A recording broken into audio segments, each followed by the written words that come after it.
Comelnya tempat ni. Boleh pergi ni. Minum-minum kopi, ambil-ambil gambar.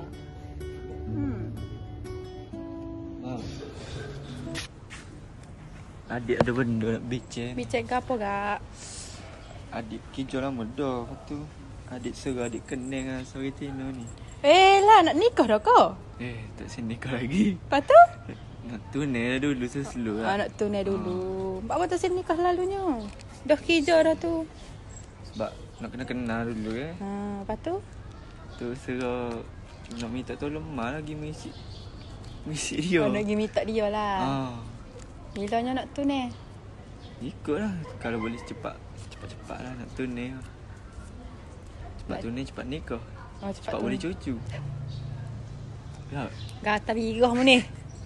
Boleh lah nanti kita bincang dengan Pok Su. Along?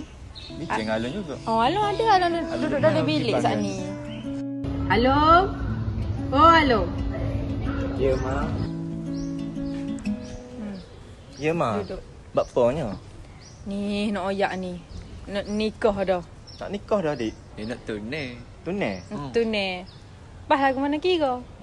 Dah buat apa gulanya dah sekarang? Dah. Serah nak nikah kita ada dah. Bah, duk lagu ni kak. Duk enjoy bah. Dia nak suruh kita pergi meet up lah Tino tu nya. Pergi jumpa Sek Yo.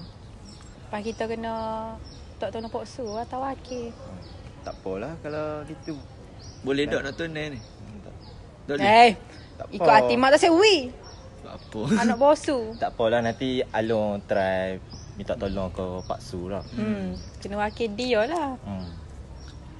Beres. Beres? Tarikh tu kena kita nak pergi jumpa orang Tino tu. Esok. Bila? Esok? Tak say esok. Go. Nanti kita bincang lah tau. Bincang. Ikut lah.